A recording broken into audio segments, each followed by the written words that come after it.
Welcome again to Fangs and Facts, all about Virginia's venomous snakes. A couple of very quick housekeeping notes before we get started. This presentation is being recorded. And since we are recording, we've chosen to keep everyone muted and we've disabled the chat function, and that's to protect everyone's privacy. But you will be able to ask questions. You can type in a question using the Q&A button at the bottom of your screen, and you can type that in anytime during the presentation, but we're going to wait to the very end to answer all your questions. A quick note, if you are watching us from your handheld device, you probably can't see the Q&A button unless you have downloaded the Zoom app. Okay. Here's what to expect. Let me get our slides opened up here.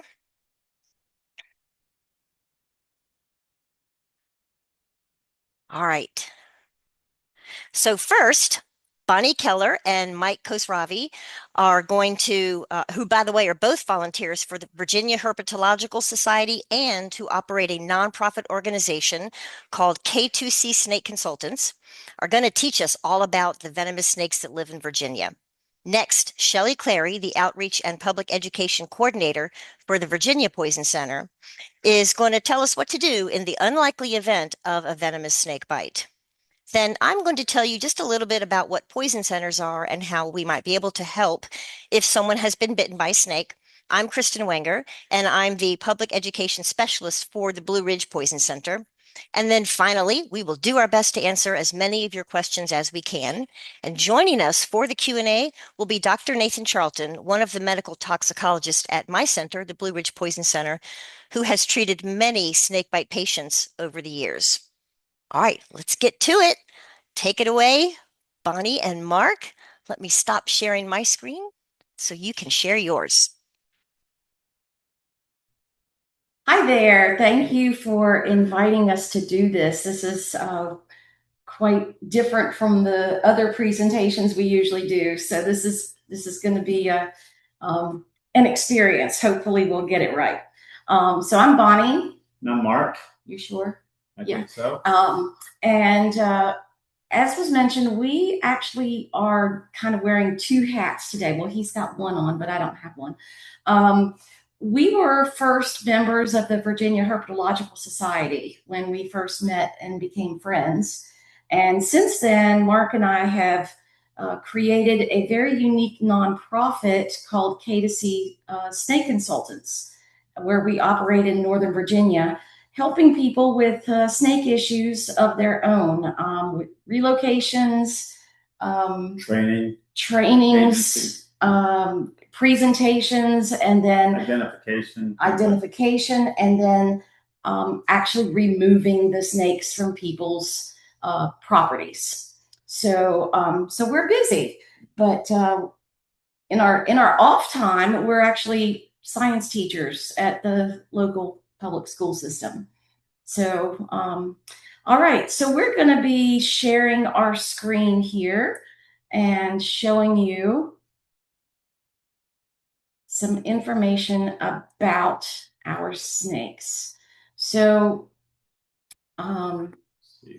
let's see if I can show you this. Okay, so we're really happy to be here representing both the Virginia Herpetological Society and K2C Snake Consultants, both of which are nonprofits, and we are happy to be collaborating on this.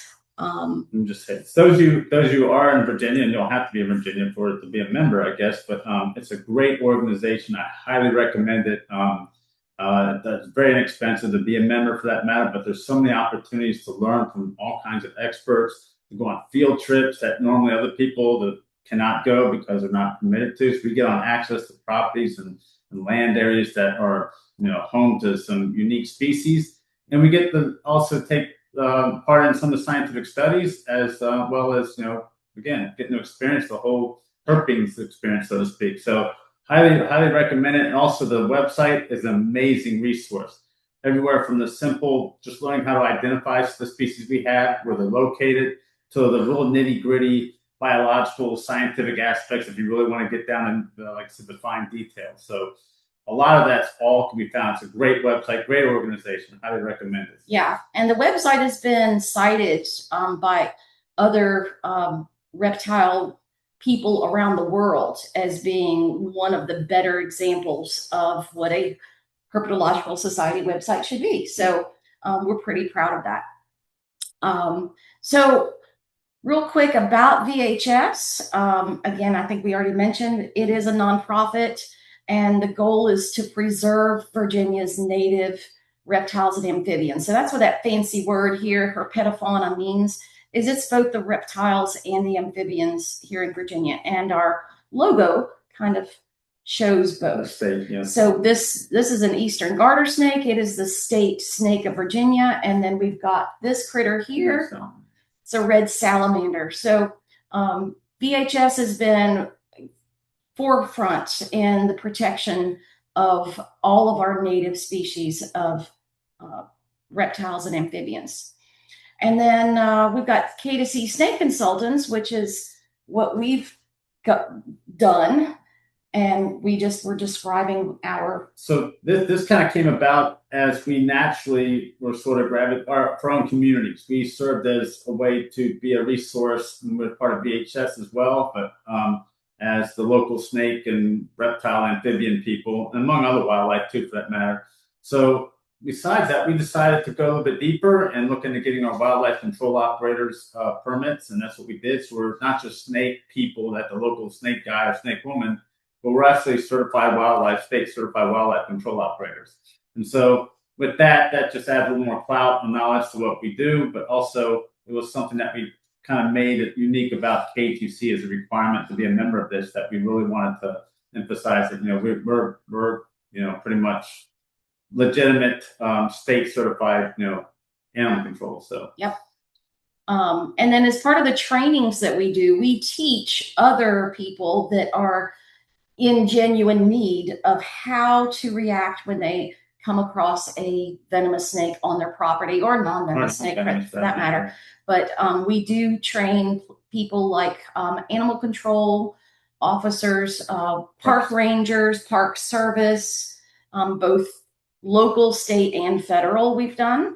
The wildlife control operators. Wildlife control operators, nature center people, things like that.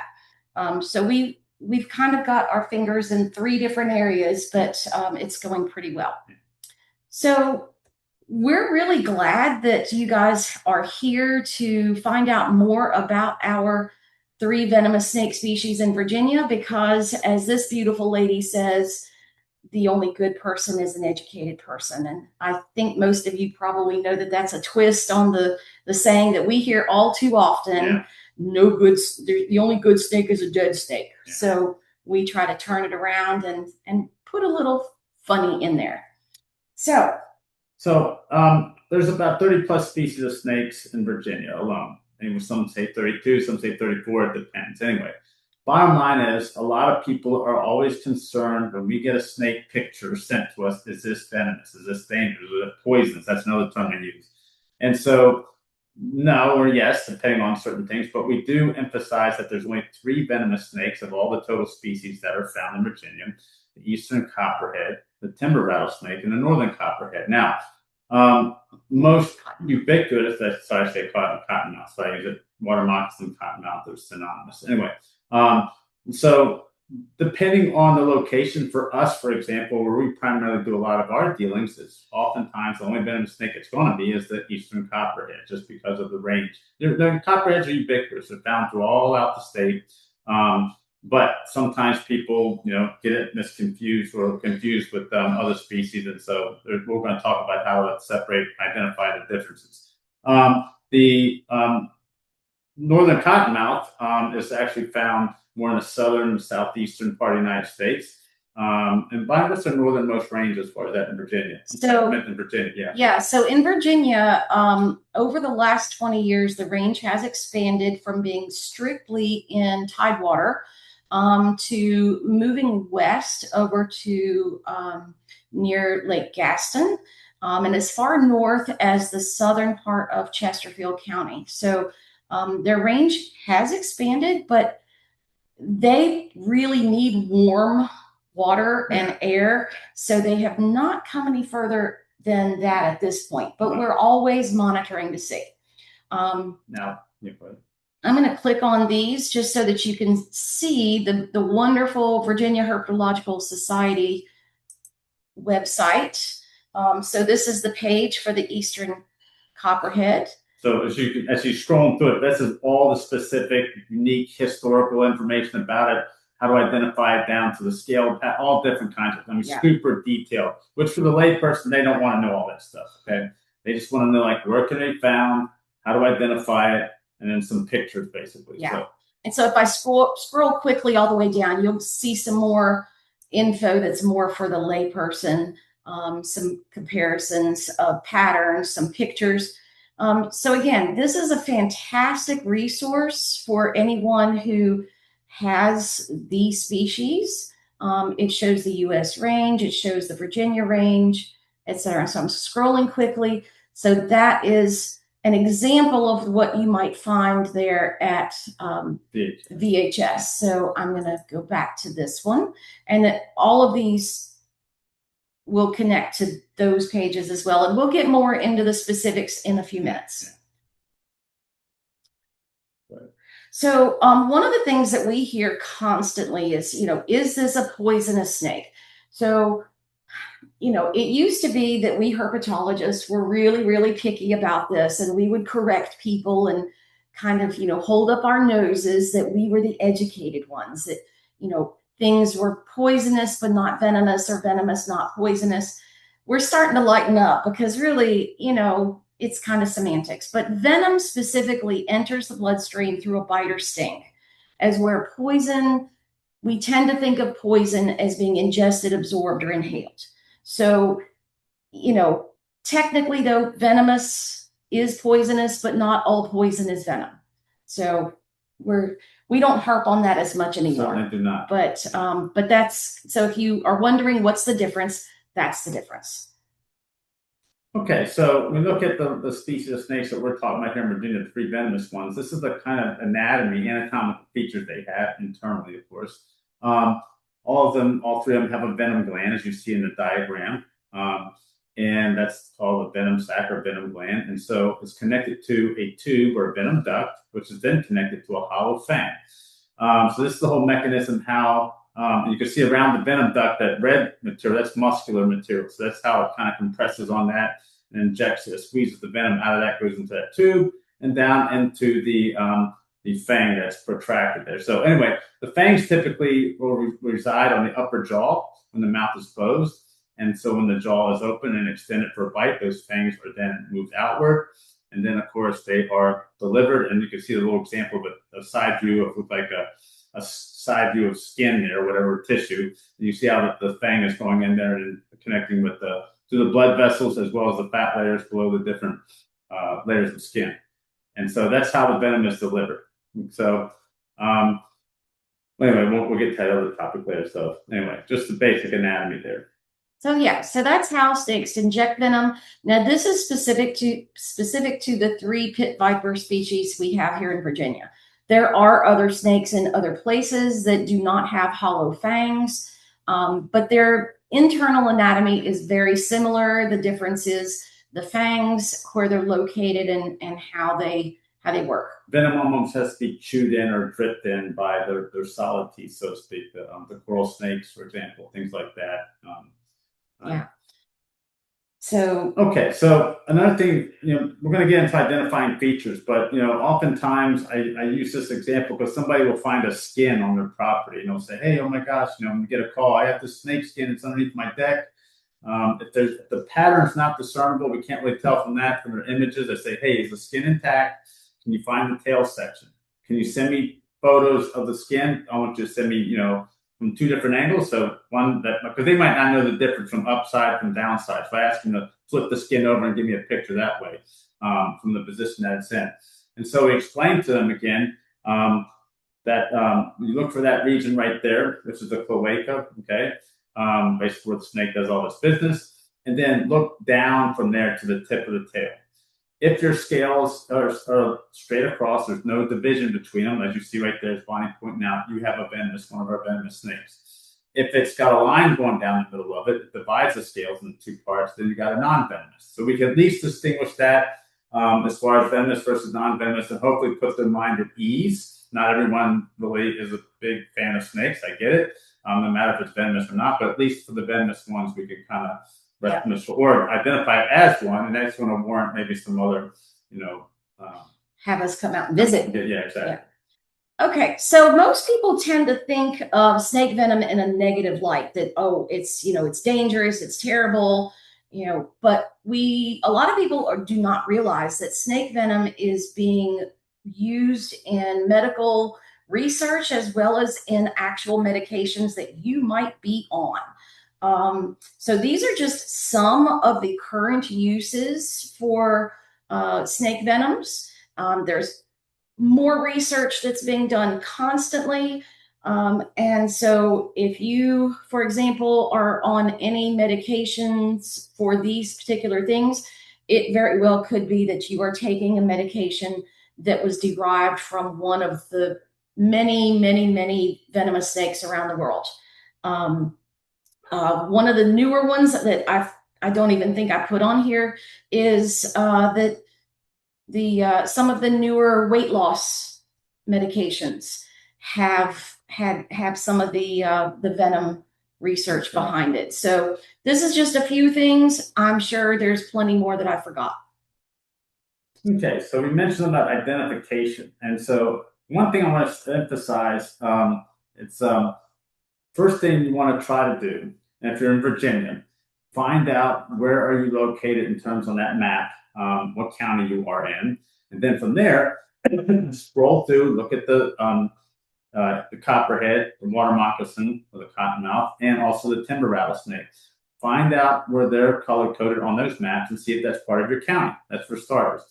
Once, if you happen to see, for example, the timber rattlesnake might be found over by Loudoun County, for example, and you live in Loudoun County, start learning how to identify the timber rattlesnake. Look at pictures, see if you can come up with a pattern for yourself or some kind of feature that helps you learn what that is. Okay, that's just a basic. Now, there's other things that people oftentimes cite when they see a snake, that they say, well, this is a venomous snake. How do I know? Because it had a triangular head.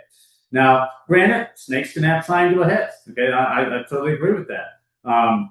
Especially our venomous ones, like our copperhead and our water moccasin, and I keep saying water moccasin, but anyway, and our timber rattlesnake. What I tell them, when the snake is sort of at a calm demeanor, so to speak. Now, how do you determine that? But anyway, the snake's head, the neck, and the body. Okay, the neck is skinny in relation to the head and the body. So that's one way I identify it. Okay, as far as on a venomous snake, the three species we have. However, okay, it's not the only feature you should go by. Okay, because what can happen though, if you don't know the difference between a snake when it's in defensive mode or stressed, like this one that Bonnie's outlining here, this juvenile rat snake, you can see this one is definitely flaring out its head. So it does look like it mimics a venomous snake in that case. So on the right, we got the same juvenile rat snake that is not stressed out. It's a normal size. The neck and the head and the neck, the head and the body seem to be uniformly the same size, almost like a tube. However, see when it's stretched out there, it's kind of widened out. So it can sort of mimic the appearance of a venomous snake. We also have an eastern hognose not shown here that's very notable about flaring out its head and putting on a whole display and everything, but we don't have that in this image right here. Yeah. Our hognose snakes, as a matter of fact, we didn't put them on here, but hognose snakes will pretend to be cobras and actually flatten out their neck and scare the bejesus out of people. But we didn't put a picture of those on here because it's not really a triangular head at that point. It's a full out flared, like a hood, like a cobra. So moving on. Another thing that we hear a lot about is people say, oh, well, you have to look at their eyes. And yes, but no. If you're close enough to see their eyes, you're probably too close to begin with.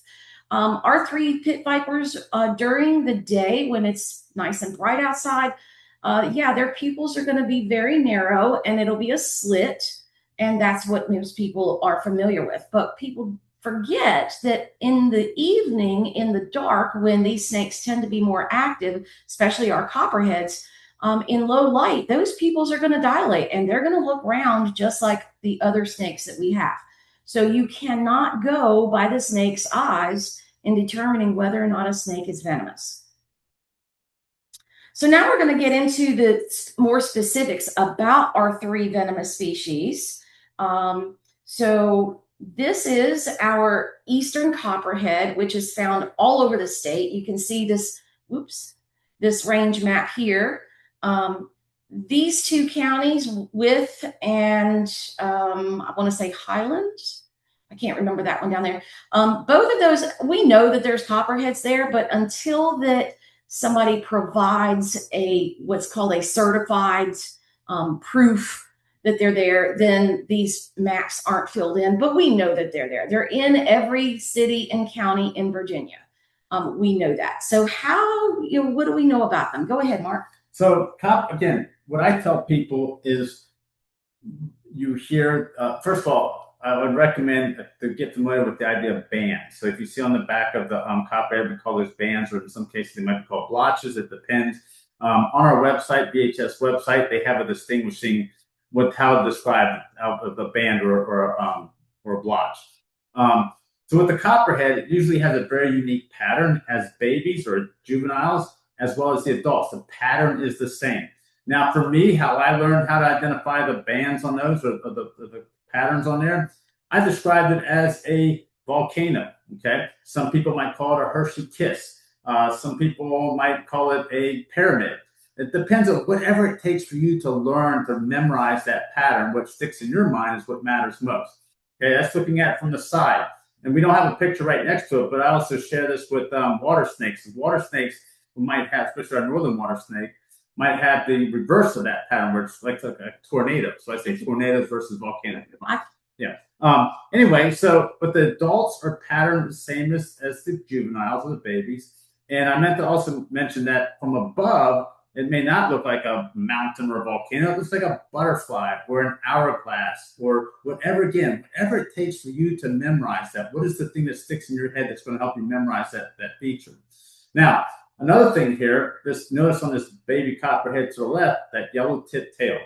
Very typical of all baby copperheads and water moccasins or cottonmouths for that matter. They have that feature. No other snake in our area is going to have it. So you might find a snake as thick as a pencil and about as long as a pencil. That might be a DeKay's brown or northern brown, even a baby rat snake that's got a pattern. I saw it had a pattern on it, but it doesn't have that yellow tip tail. That is very typical of the only venomous snakes that we have is the cottonmouth and its relative, the copperhead here, that has that yellow tip tail as a baby. Okay? Yeah. So. A lot of people wonder how large copperheads get. In the time that we've been doing copperhead removal, average length is 24 to 36 inches. We do actually know of a specimen that was 37 inches, and that's considered a really big copperhead. However, they have been found up to 48 inches in Virginia. I think the national record is just under 5 feet. But those are not in Virginia if they get that big, and it's been a long time ago. Let me just also add, going back to the features as well. Again, learning several features, not just relying on one, like for example, elliptical eyes, because yes, you might find it and it has elliptical eyes when you find out, okay, that is definitely a copperhead. But and I'm not encouraging you to get super close, to the thing, but there is also that's unique with all the pit vipers, all 3 of them, is this thing called a loreal or heat-seeking pit, that little hole between the eye and where that nostril is, okay? So that is another unique feature. If you already have the vision, you can see that without getting too close. That would definitely confirm you got a venomous snake. Or take a picture, and then you can zoom in. And that's what's great about our cell phones, because we can zoom in on that really easily, and we can send that right away to K2C or some other group, and we can get an ID right away. So I just was going to click over real quick to the Copperhead web page, and this is what Mark was talking about, where it shows you the difference between blotches and bands, and then some characteristics and things that are lookalikes. Here's a great overhead view of a copperhead, so you can see that, okay, there's sometimes the Hershey's Kisses meet at the top, sometimes they're broken, etc. So use this resource. It's a fantastic resource that will help you if you have something that you suspect to be a copperhead. So I'm going to go back over to our thing here. So copperheads are great camouflage. I'm going to show you a picture in a moment to help you see just how camouflaged they are. I mean, this right here is pretty camouflaged, but they're experts at it. Over here, Mark was talking earlier about how that the copperhead's fangs retract. So they basically bend. They bend backwards and they just kind of fold flat. Um, from the jaw, so that when they're laying at rest, their fangs are not, going to be poking through their bottom jaw. Another thing people don't realize is that both of our all of our three species of venomous snakes are live bearers. They don't lay eggs. And so when they are born, born in this little sac, and then they kind of punch through and go on to become basically just little miniatures of their parents. They are venomous from day one. They can hunt from day one. And we're going to talk more about them. Again, here's another neonate with that bright yellow tail. There's a quarter. So you can see size-wise that they're born very, very small. All right. So this is a picture I took a couple of years ago. There are 3 copperheads in this picture. And I'm going to wait just a moment, see if anybody can find them before I show you where they are.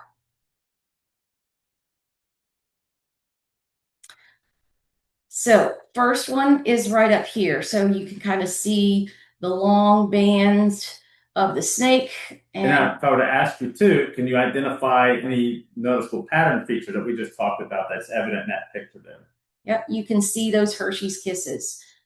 Second one, right here in the middle. Again, real prominent Hershey's Kisses once you know where to look for them. And the third one is right next to that one. So once you see them, that pattern certainly does stick out. But just, if you were just walking by this location, most people would never have noticed those 3 snakes. Now, they did not just occur naturally together like this. This was a rare situation where that I had relocated these snakes from another property and they were released together, which is not typical of what usually happens with us. But there's that picture to show you they are really good at hiding. A couple of the mimics. Here's our juvenile rat snake. Now, most of our rat snakes, when they grow up, they get to be solid black. In Virginia, we have a few that retain the pattern, but the babies have this pattern, and people will say, "Oh, it's a pattern. It's got, this one looks like it has a triangular head. Oh, it must be venomous." Here's another one, another baby. This is a black racer. It has a pattern. Notice the blotching or the pattern on the top side of the snake. It's wider compared to the copperhead, but skinnier. Stay right in the middle. So that's another feature when we talk about differences in blotching and things like that, and also bands. Yeah, depending on just the coloring. The gray blue coloring. They're not brown, so it's unusual for a copperhead to have anything other than this tan background. Here's a couple other mimics that people get confused out. Eastern milk snake. Show the tornado right there. Yeah, so I think that's coming up though. Yeah. So again, copperheads, corn snakes. Here's one of our local Virginia corn snakes. This is a really bright colored corn snake, but it was found in this barn right next to a copperhead. So you can see them side by side, just how they actually were found. But different pattern. So yeah, so here we go. We've got, you want to, anytime you're trying to identify one of our venomous snakes, you want to use more than one feature. On this copperhead, you can see the volcanoes. You can see that it has a neck. You can see it has heat pits, and it has the slit eyes. But don't go by just any one feature. And I think Mark was trying to back me up back here, showing that this guy right here, this water snake, has the tornadoes on the side. So the dark pattern is wide at the top and skinny at the base. I thought we had a slide that showed the comparison side by side, but I know that's on the VHS website, so you can always look at that. All All right, let's move on. So now we have another one of our species. Go ahead, Mark. Northern copperhead. I'm sorry, northern cottonmouth. I keep calling it water moccasin. And notice the blue area where its range is located. So again, if you're in Northern Virginia, we oftentimes hear, "Well, I saw a water moccasin. I swear I did. It was over by Lake Burke, or whatever, something like that." And it's like, no, you probably didn't. Do you have a picture of it? No, but I just saw it. It had a big body on it, and that's true. So water snakes can be very robust looking, but that's one of the characteristics of the cottonmouth. Okay, very robust bodies compared to our copperheads. You know, its cousin, the copperhead. Narrow neck, as you see in the picture here. But the pattern you can almost see a Hershey kiss pattern, and almost looks pixelated. But it's not always a reliable thing. It's very distinguished. As maybe the babies and the juveniles as a relate to the copperhead as far as the comparison to the patterns. But as they get older, they might become darker, or they might the pattern just not as obvious. They could be anywhere from pattern, as you see here, to brown in color, solid brown in color, even almost an olive color. I've seen them that way. And black, almost black. But oftentimes you're going to find these folks around wetlands, and even sometimes I've seen them overhanging on trees next to a wetland before. So, and one of the things too, and they're defensive pot. Well, the copperhead just kind of sit there. I mean, it depends on circumstances. It might strike out at you and everything if you're standing there. But the cottonmouths and the water moccasins, they tend to open their mouth and leave it like a big wide open like that, just like stare at you, like in defensive posture there. So that's one of the unique characteristics of them. A great place, by the way, if you're in the southern part of Virginia, to go visit and see these things. And their natural habitat is Back Bay National Wildlife Refuge. So. Now, there's a very persistent myth that we hear all the time about cottonmouths, and that is that, oh, cottonmouths are mean. They'll chase you for a quarter mile. Absolutely not. Cottonmouths, we don't really know why they've gotten this reputation, because they don't chase anyone. Well, I can share We try. I've had the experience where a cottonmouth has come towards me, and so did not move. I just let it do its thing as I approached. It was stationary originally, and then I was trying to take some pictures, and then it moved towards me. I just remained still. Plus, I had protective coats. I wasn't worried about getting bit. And what it did, it went past me, though. It went past me. Could have gone the other way, away from me, but it came towards me, went past me at that point, and then disappeared into some, vegetation. That might have been where its normal sanctuary is. And I think that's where people get confused. That's like where it knows to go for its hideout, so to speak. That's the way I'm interpreting this. And not so much that it was trying to chase me, it's just that's where it's going to find safety to avoid me, so to speak. Yeah. So, regardless of what you may have heard, snakes do not chase people, period. There are plenty of videos online showing herpetologists that have attempted to get these snakes to chase. They do not chase. Here's another picture from Virginia Beach showing the kind of the pixelated Hershey's Kisses, much larger bodied, a black tail. And again, this picture is from the VHS website. One of the main things about a cottonmouth or a water moccasin is that they have this eye stripe right here. So even if you can't really see the pattern on the body, you can almost always see this stripe. We call it the Zorro mask, because that is almost always going to be visible. Compared to a water snake, so water snakes have these bars, these labial bars here, that go from the top jaw to the bottom jaw, almost look like whiskers. Here in the cottonmouth, you've got this wide band stripe. So very, very different. I'm going to just try to speed up a little bit because we're running behind. So here's another picture. First thing that a cottonmouth is going to do, though, is it's going to gape its mouth. And you see that creamy white interior. So it's showing you, hey, you've scared me. If you don't leave me alone, I'm going to have to do something. Most of the time, though, what it does is it runs away. Yeah. It doesn't actually bite. And then the third of our species here in Virginia is the beautiful timber rattlesnake. So you can see the range maps here. Again, these counties down here in Southwest Virginia, we're pretty certain that they're there. They just haven't had a documentation. The other part of their range, though, is here in Tidewater. We used to think that they were two separate subspecies. Now the DNA tests show that they're really the same species. The DNA is the same. However, they look different. So the more mountainous species tend to have this golden color with the dark chocolate tail, or they might have a dark phase, like this guy here, or this is just a picture of the tail. In the coastal plain, they will have a stripe that goes all the way down the ridge of its back. And much more lighter color too, as yeah, well. it's a light color stripe that goes all the way down. But the ones that are in the mountains tend to not have that stripe. So both of all three of these individuals in this picture are from the Blue Ridge species.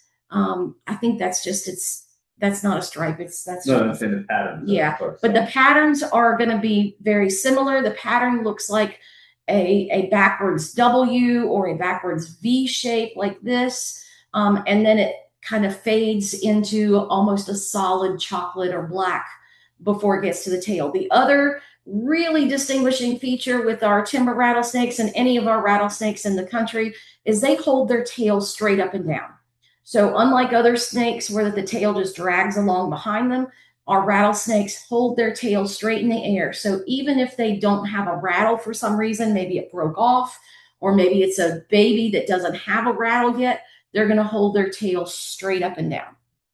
Interesting too, their venoms vary apparently. So the coastal plain are more neurotoxic, and then that's going to probably be explained later on. But and whereas the ones in the montane regions could be a combination of both neurotoxic and hemotoxic, I believe. Yeah. But there definitely there's some differences there. So yeah. All right. So one last thing, there's this really cool video that I want to show you. If I can get it to open here. I'm going to try to get it to open. Here we go. So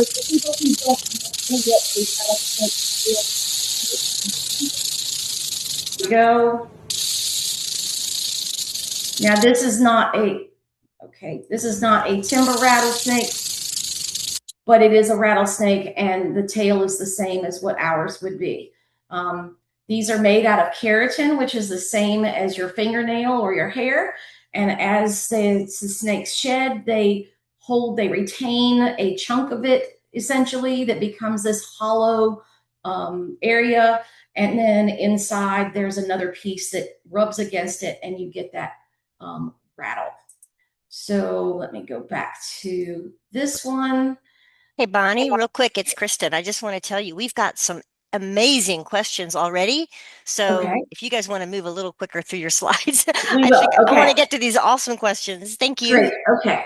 So a lot of people want to know, as K to C, we get these questions, how do we keep snakes out of our yard? And the easy answer is keep your yard clean. If you've got piles of debris, if you've got branches, if you've got, building materials, things like that, wood piles, you want to get all that stuff gone. You want to stack your wood loosely, not tight. I know the Boy Scout leaders that want to smack me when I say that, but really you want to stack them more loosely so there's more space in between each one, and you want to get it up off the ground.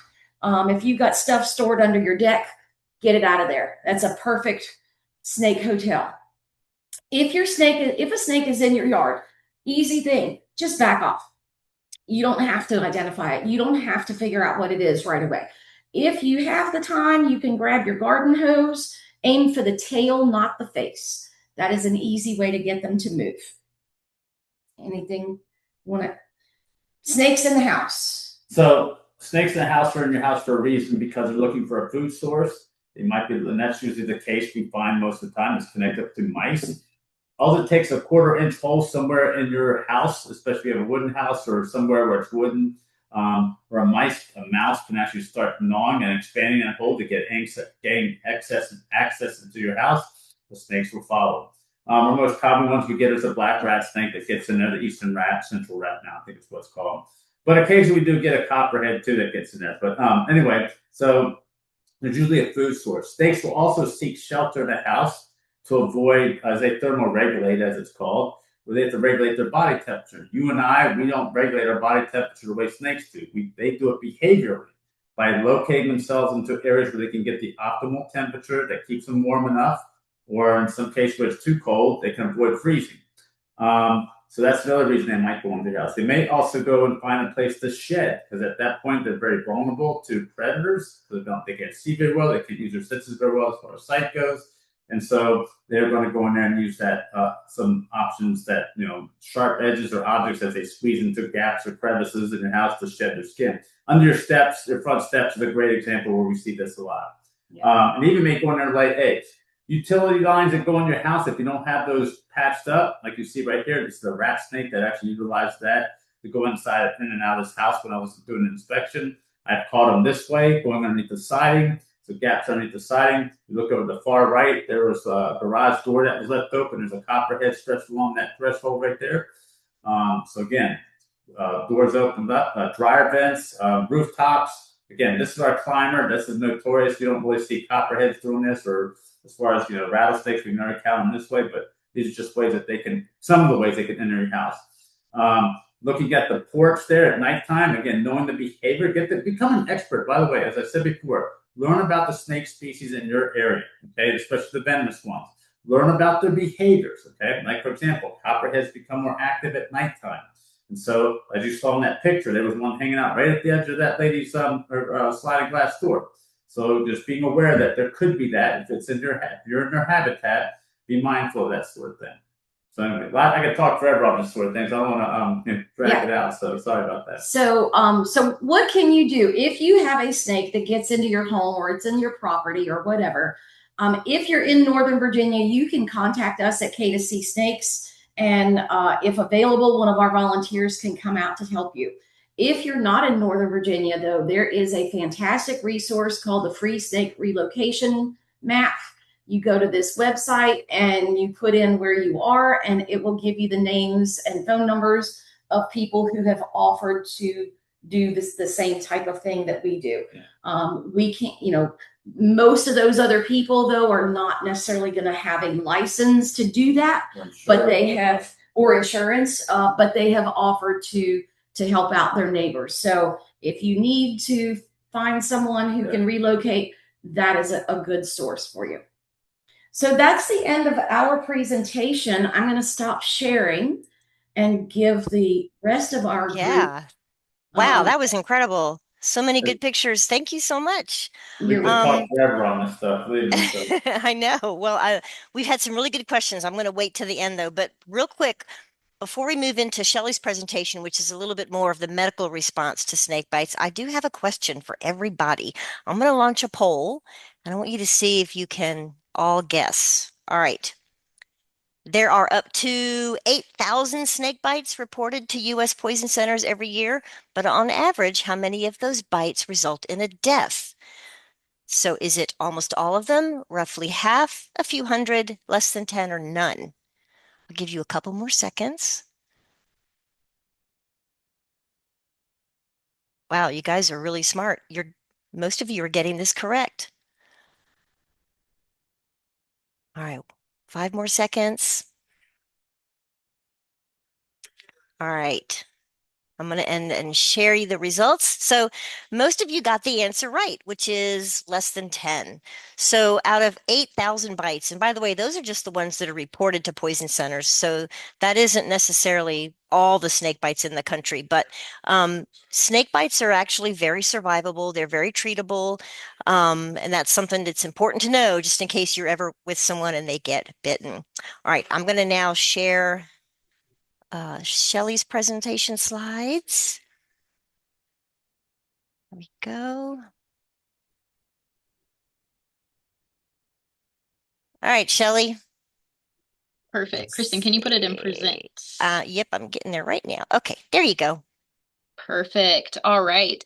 Wow, Bonnie and Mark, thank you so much. You guys shared some really great information on snake identification. I know a lot of people had questions on that and how to handle a snake encounter. So all of that was great information.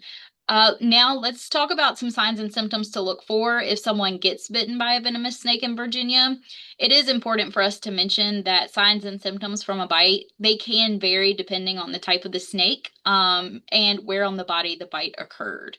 So first, you can see that there's usually pain at the bite site, and you may see one or two small puncture marks from the fangs. Swelling and bruising can start pretty quickly, and it may spread over time.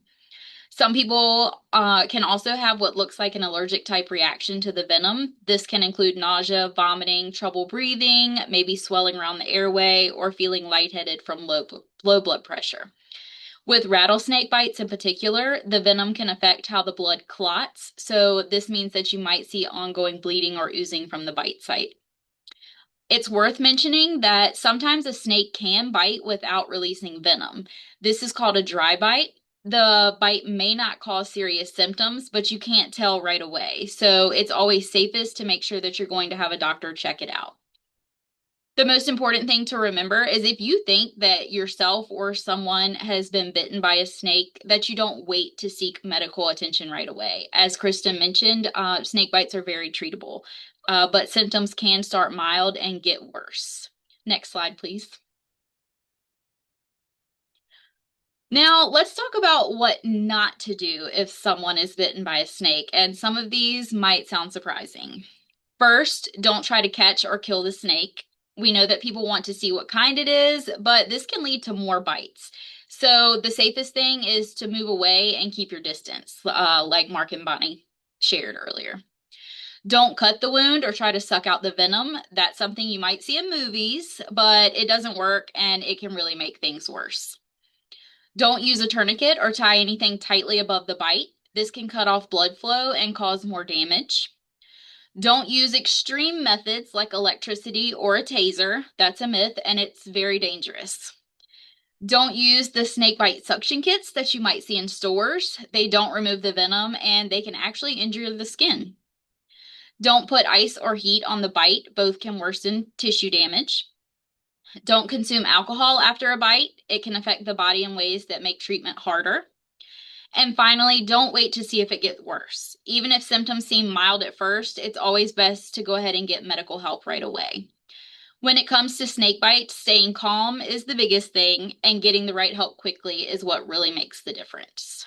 Next slide, please. All right, so since we covered what not to do, let's talk about what you should do if someone is bitten by a snake. First and most importantly, stay calm. I know that that is easier said than done, but keeping yourself or the person who is bit calm helps to keep the heart rate low, which slows the spread of venom throughout the body. If it's safe, you can take a quick picture of the snake, but please don't try to get closer to catch it or to snap that picture. A photo or a verbal description can help experts identify it later, but your safety comes first. And treatment will ultimately be based on the symptoms that are present no matter what. You can gently wash the bite site with soap and water, but don't spend a lot of time on this. It's more important for you to seek medical help. If you have any tight clothing or jewelry near the bite site, you want to go ahead and remove it because swelling can happen quickly. Try to keep the affected area still and positioned at or slightly above heart level. Movement can spread venom faster, so less movement, the better. Keep an eye on your symptoms. Make sure you're watching for things like increasing swelling, pain, bruising, nausea, vomiting, trouble breathing, or changing in alertness. These are all signs that medical care is urgently needed. And that brings us to the most important step. Make sure you're seeking medical care right away. You want to call 911 or head to your nearest emergency room. You can also call Poison Help at 1-800-222-1222. We're available 24/7. It's a free resource and we can guide you in real time. So the biggest takeaways from my part is make sure that you're staying calm, make sure you limit movement, and that you're getting help quickly if you think you or someone else has been bitten by a snake. So I'm going to turn it over to Kristen so she can explain a little bit about poison centers and what we do. Thank you, Shelley. Yes, speaking of poison centers, so what exactly is a poison center and how can it help you? Poison centers are staffed by nurses, doctors, and pharmacists who are specially trained to to treat poisoning, but you don't come see us in a hospital or a clinic. Instead, you call us on the phone, and we have a special phone number. It's toll free, 1-800-222-1222, and that number works everywhere in the country. Let's look at some common reasons why somebody might need the poison center. If you swallowed something harmful, for example, if you drank a cleaning product, or if your toddler got into a bottle of medicine, if you got something harmful on the skin or in your eyes, if someone breathed a dangerous fume or gas, if someone overdosed on anything, or that's why we're here today, you can call us in the event of a bite or a sting. The Poison Center is always open. You can call us at 3 in the morning or on Christmas Day, and a real life human will answer to help you. Our information is free. We're non-judgmental, and everything you tell us is completely confidential. So there are several ways a poison center could help you in the event of a bite or a sting. First of all, we might be able to help with identification. We don't have quite the same training as Mark and Bonnie, but our experts do know a little bit about identifying snakes or spiders or jellyfish or stingrays or any other venomous creature you might come in contact with. We can tell you exactly what to do, but even more importantly, we can tell you what not to do. As Shelley mentioned, there are some myths out there, and some of those things that you hear or you see in the movies can actually be quite dangerous. Not every bite or sting is going to require emergency medical care. So we can help you decide, do you need to visit a healthcare facility, or can this injury be treated at home with our guidance? But if we do decide that you need to be seen, we can help you locate the closest place to go. And lastly, we can help you stay calm. A bite or a sting is very upsetting. It can be reassuring to talk to someone with a lot of experience treating bites and stings who can help you stay calm and focused and know what to do. So Shelley and I represent the two poison centers that serve the state of Virginia. My center, the Blue Ridge Poison Center, is part of UVA Health. We're in Charlottesville, and we cover all those counties and cities that you see that are colored blue. Shelley's center, the Virginia Poison Center, is part of VCU Health in Richmond, and they cover all the counties and cities that are colored in red. But you don't have to worry about which poison center you're supposed to call, because it's the same number no matter what. When you dial that number, it automatically connects you to the center in charge of your location. Okay, we're going to move to the Q&A part. But let's see. I'm going to actually start with the question that was on your registration forms. So believe it or not, there were at least 3 of you who said you were EMTs, and there were a couple of physicians and a nurse. And they all asked the same kind of question. They wanted to know how to care for a patient who's been bitten by a venomous snake. So I'm going to actually field that question to Dr. Charlton if you want to unmute. What advice do you have for physicians or first responders with dealing with a snake bite? Well, thanks for having me, Nathan Charlton. Again, I work at UVA/slash Poison Center. I guess original advice, stay calm. As Kristen showed, less than 10 people die each year in the U.S. related to snake envenoming. We have great antivenom, great access to resources. For the EMTs that are out there, again, remove constrictive clothing, things that might form a tourniquet, or, cause a tourniquet, tightness around the limb. And transport to the hospital. Pre-hospital, you can make the argument if there's a life threat, then put people in a dependent position, but or the limb in the dependent position, meaning down from the body. However, as most of you all will know, that when it's in the dependent position, people seem to report more pain. So I usually just say sort of, neutral level of the heart till you get to the hospital. Once you get to the hospital, we typically elevate to get some of the swelling out of the extremity. And then those that are in the hospital, always great to call the Poison Center, whether you are EMT or in the hospital. As Shelley, I think, said on her slide, 20 to 25% of snake bites in the United States are regarded as, or venomous snake bites in the United States are what's called a dry bite. All right. And so no or extremely minimum venom was injected. And then envenomation has a huge gradation. All right. And so Bonnie and Mark might be able to explain this better than me, but snakes may release some or may release much more venom. And so everyone you see is different. Some people are going to have a very mild or small amount of venom in them. Some people are going to have a lot more venom in them. And there is no test to determine how much venom was deposited. And so we watch people over time. We watch the progression of swelling, and we treat that with antivenom accordingly. We give enough antivenom to bind up the projected venom load. And so for a copperhead, that's usually smaller and milder. For a timber rattlesnake, that's going to be potentially larger and more dangerous. And so we'll typically treat, and not trying to name names of antivenoms, but initially 4 vials to 8 vials of antivenom, depending on the type of snake and the amount of venom we think is there, the patient's symptoms basically. But it all goes back to how much venom binding units are in the vial of antivenom and how much we think is there, because there's really no definitive test to say how much venom is there. We look at blood work, we see if some of your blood is being destroyed, if you will. We look at your symptoms. As Shelley said, you'll have the swelling, the bruising, and blisters can pop up. But it's all a gradation. So call the Poison Center. We're happy to help out. Plug for the Poison Center. Thank you, Dr. Charlton. Okay, here's a question for Mark and Bonnie. Somebody wants to know, how fast can the timber rattlesnake move? I don't know whether they mean on the ground or like striking, but how fast can they move? Okay, so in terms of moving along the ground, not, I mean, not super, super fast, but um, you can outrun them. I'll put it that way easily.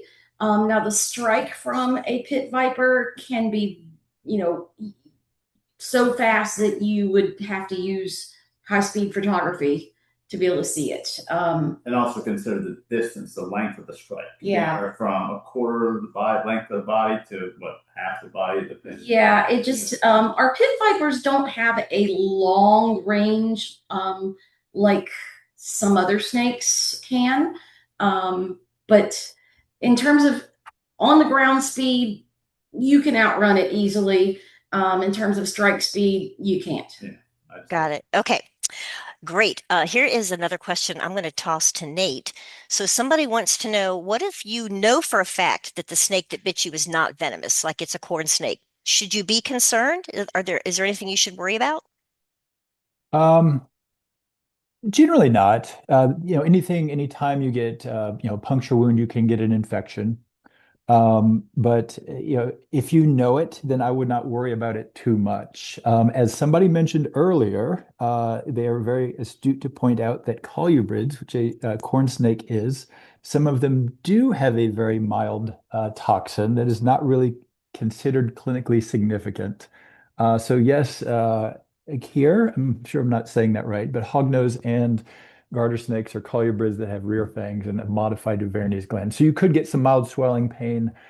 We have no antivenom for it. But in general, no, I wouldn't worry about it too much. Wash it, soap and water, put some antibiotic ointment on it. Keep an eye out for infection. Rarely, if a snake, chews on you for a while or keeps it in there, keeps their mouth on you, you could get a tooth that breaks off. But usually that happens with constrictors, not venomous snakes, which you ask about constrictors. So anyway. Okay, great. Thanks. Good advice. All right, I just have a couple more quick questions. I'm going to toss this one to Shelley. So somebody says, should we call the poison center if our dog or our horse gets bitten by a snake? So actually, the 800-222-1222 Poison Center number is just for humans. There are two pet poison helplines. So there's the pet poison one, and then ASPCA has a poison helpline. So you're better off to call those for your pets. Yes, and I can tell you that one of the nurses that works here at the Poison Center has used the Animal Poison Center and was very impressed. So I recommend it too. Okay, last question because we're right at time, but this is my favorite question. So somebody is out there is watching with their 6-year-old, and their 6-year-old wants to know, Mark and Bonnie, what is your favorite snake and why? That's hard. For me, it changes all the time, but honestly, I almost always comes back to the hognose snake. I love their attitudes. They're sassy. They pretend to be dangerous, but in the end, if you don't fall for their bluff, they roll over and play dead. So I just find them to be very charming. Yeah, I'd say the same. That's definitely one of the unique ones that we sometimes encounter. But even when we go out as hobby herpers looking for the animals and we encounter, it's very unique. It's very cool. Yeah. Awesome. All right. Well, Kristen, I have one question for Dr. yes. Charlton. Okay. Is antivenom needed for every bite? And are signs and symptoms, do they quickly clear up after you give that? Is this like a quick recovery? Good question. Great question. No, antivenom is not needed for every bite. There is a gradation of envenoming that goes from, again, very mild minimum, none to severe. And certainly a severe bite, expanding multiple joints, usually people are bitten on the extremities, needs antivenom. Those that are minor, that have some mild, wherever you were bitten, hand, wrist swelling, not bothering the patient very much, not progressing, that might be a very mild amount of venom that was injected, and those don't need antivenom. Why don't we give antivenom to everybody? Well, there is a risk of a reaction, and especially in Virginia, you might have heard of a tick allergy, alpha-gal allergy, so we probably have higher rates of that than some other areas of the country, so higher rates of allergic reaction. So we'll ask you if you need antivenom, are you allergic to red meat? Because the antivenom has the same antigens on it that can cause, same as the meat allergy. But no, not everybody needs antivenom. And you asked, was that both questions you answered? Right? So, do symptoms typically clear up quickly? Like if No, somebody great. receives Yes. antivenom, Mhm. is it like a next day I'm good to go? Right. So we say this is sort of like a broken bone. Unfortunately, antivenom doesn't take away your symptoms. It stops symptoms from progressing. And so those symptoms that are already there are going to unfortunately remain there. We did a study in Virginia with some of the rest of the country looking at antivenom. And unfortunately, regardless if you got the antivenom or not, it was going to take 3 or 4 weeks for you to be back to doing the things that you were doing, the day before you were bit. So it stops the progression of swelling, but it will not immediately, reverse those symptoms that you already have. Great. I'm so glad you asked that, Shelley. Yeah, great Okay. questions. Can I There's, bump in two more? There's an ID doctor on here sure. that says, would you consider this a dirty wound? I always say tetanus shot, but I've never heard of anyone getting tetanus from a snake bite. We were actually just talking about that today. So, um, Yeah, I yeah. forgot you can see the questions too. Hmm. Sorry. Um, well, it's 7:03, so I don't want to keep people, but I know there are a few more questions we didn't get to answer. Shelley and I are going to each follow up with everybody, depending on which poison center you are assigned to. And so if you have lingering questions and you really want to answer to, when you get our email, feel free to email back. And if we don't know the answer, we'll find out for you. And we are also going to be sending you a little follow-up quiz with just 3 very easy questions because we need to show that we did a good job teaching you guys today. So when you get that, please open the quiz and take the 3 questions. They're all multiple choice. It won't take long. That data is really important to us. So I hope that you guys will do that. And there's also going to be a chance to tell us what you want to learn about next. Okay. Oh, gosh, thank you so much, everyone. We really appreciate it on behalf of Mark and Bonnie and Shelley and Dr. Charlton and myself. I hope you feel safer outside today, and I hope that you have a new appreciation for our venomous friends in Virginia. Thanks, everyone. All And right. Kristen, I Thank can stay on you. and answer some of these questions if you want, or whatever you Oh, want to do. okay. There's a If lot of anybody questions out in there there. wants to stay on, you're welcome to. Yeah, Yeah, I'm go for it. looking at the questions, and I've responded to a few of them, Okay. um, and so I'll do that on the Q&A. I'll just type in some of the answers. Okay. So, all right. I'm thinking I'm going to go ahead and let me just see here. Hold on. It looks like it looks like a bunch of people have bailed on us. So I think we should Mhm. probably we'll go ahead and end it now, but we'll, when we send the email out tomorrow, people can, if they have anything they want to add, they can go ahead and um, ask it then. I do. So There is a great yeah, question in the chat that I I think that we could know. answer. It says, "What happens if someone is bitten who does have the alpha-gal Mhm. allergy?" Oh So, yeah, do you that's want to awesome. elaborate Yeah. on that? Because that is very common in Virginia now. It is. So it's always a risk versus benefit discussion. For copperheads, because it is a mild venom, I think somebody had a question about that too, and it is extremely unlikely to kill you. Um, sort of, it's extremely unlikely to kill you. It's really more of a local tissue damage. We have foregone the antivenom. Certainly had a case of that last year. Because it will cause an allergy. I mean, most of the discoverer of alpha gal is at UVA, and I've worked with him on a couple of papers on it. Um, if it is a more dangerous snake, such as a timber rattlesnake, it's always a risk versus benefit discussion.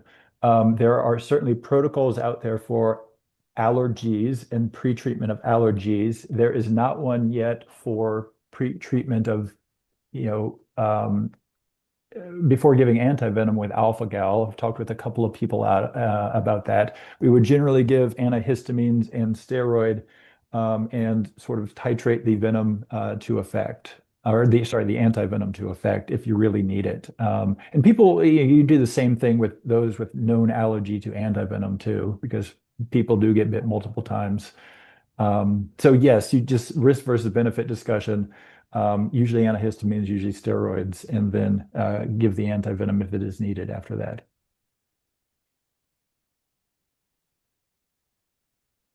As long as you're talking, Nate, someone has just typed in, if antivenom is withheld, how often does the bite result in permanent disability? Usually the numbers I've seen are less than 10% of the time. Um, Okay. yeah. Okay. Great. Thanks, you guys. Awesome. Really nice questions. I'm super impressed by what people wanted to know. All right, I'm going to go ahead and end it here. Oh, do you want to talk about Think, the canebrake timber rattlesnake one? oh, I wanted to hear Bonnie and Mark's opinion on that. oh, okay. Yeah, yeah, I saw that way back up So here So I've at the yeah, heard I that top. just cane. Sorry. I just saw that one. So cane brakes are timbers, but not all timbers are cane brakes. That's Mhm. correctly. That's correct. The population that we have in southeastern Virginia are the ones that we call cane brakes, and typically that is true throughout southeastern United States. That they're cane brakes, as where the mountainous species going out through the Midwest tend to be more timber rattlesnakes. They're technically the same, but they do appear different. As Mark mentioned, they sometimes have a slightly different mix of venom types. Those coastal plain ones too tend to be larger. There's much Yeah, more like warmer periods there for them to be more active to feed and that sort of thing. So yeah. um, So we used to think they were different species, but now we know from the DNA that they're not different. But what we call their phenotype, their outward appearance, as well as their behavior, certainly is different. And so many people still argue that you know they can be considered different, but it depends on whether you go by the DNA or something else. So hard to say. Well, for us, fortunately, I mean, timber rattlesnakes, in my opinion, are fairly docile creatures, They and we are. don't see a whole lot of bites. We will see, so some phenotypes or whatever that have a venom that induces what we call refractory thrombocytopenia. So the platelets will drop and stay low for like a week, and it's not responsive to the antivenom, or very poorly responsive to the antivenom. I did a study on this Interesting. years ago, and you could give enough antivenom to my blood to repopulate my or to be protective. But we really don't know why that is. The other thing, as I think Mark said earlier, you'll see a type A neurotoxin in some of them, which causes some muscle fasciculations, which is fascinating. We saw a guy, um, I think it was from Harrisonburg, honestly, from what I recall, that was having the fasciculations, and we gave him antivenom, but he ended up, just because we thought it was going to be a severe bite, and he ended up not having a whole lot of symptoms. But Interesting. it's really fascinating, just the regional variation in venom components. And I don't have a great answer for that, but that seems to be a sort of a snake thing, almost worldwide, just sort of regional Yeah. variations in venom components. So I don't So differentiate the two anymore. It doesn't really, canebrake timber doesn't really matter to me. It's just sort of the yeah, different things that you see yeah. um, So there's a clinically. good question on here. I don't know if you saw it from Julie. Some emergency rooms have anti-venom on hand, but may not have somebody trained. We get that question a lot too. Same with pets too. Yeah. Yeah. So. And so do you want to address that question Yeah. real quick? Kristen, you may know this as much as I do. I don't know of I don't know of a emergency department or freestanding emergency department in our region that does not have anti-venom. Usually, at least 4 vials of Crofab, and again, not trying to label things, Me but at too. least some anti-venom. Um, and you don't really need a certification. I mean, there should be a nurse, physician, and pharmacist, probably combo there, that is able to reconstitute it and administer it. Again, call the poison center. We're happy to talk people through it and give advice on the amount of anti-venom to give. That is always, again, as I was said earlier, there is no definitive test for how much venom you got. And so we will say, oh, I think this sounds like 4 vials. I think this sounds like 6 vials. Um, but they should be able to administer it. There's no, I've never heard of them not being able to. And Yeah. usually, even all the freestanding emergency departments that I know of have it. Urgent care is probably not, but anything Yeah. labeled We do emergency know department. some hospitals here in Northern Virginia that don't carry it, which I Really? was very surprised about. Yeah, because when Um, we conduct the training, when we're going to be using live venomous snakes for the training, we check ahead of time in the hospital to Oh, make sure yeah. they carry it. Just in case there's an accident, we're trying to be prepared that way, proactive. So. and then we've unfortunately run into at least one situation where the use of the anti-venom was not appropriate. And I don't want to get any more details than that, but it's something that Dr. Green and some of the other toxinologists were aware of after the fact. But all I could say is you go to the nearest emergency room, and that's going to be better than doing nothing. Oh, Hey, Nate, absolutely. Yeah. we have a special guest on today, and they've raised their hand and they want to ask a question. So I'm going to unmute Teresa Kinsey, who is Okay. someone you know because she used to work here. Teresa, what's your question? I think you have to unmute yourself. There you go. Go ahead, Hi, Teresa. Teresa. You should be on now.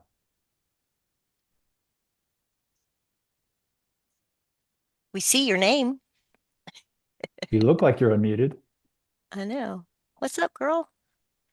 Well, Teresa was a fantastic nurse here at the Poison Center who probably handled a lot of snake bite calls in her day. Teresa, if you want to, if you can hear me and for some reason you can't seem to communicate with us, just type, use the Q&A real quick and tell me what you want to say.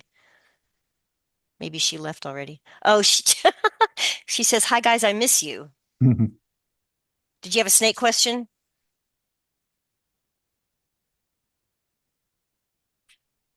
I don't think so. Okay. All right. This feels like a natural place to stop.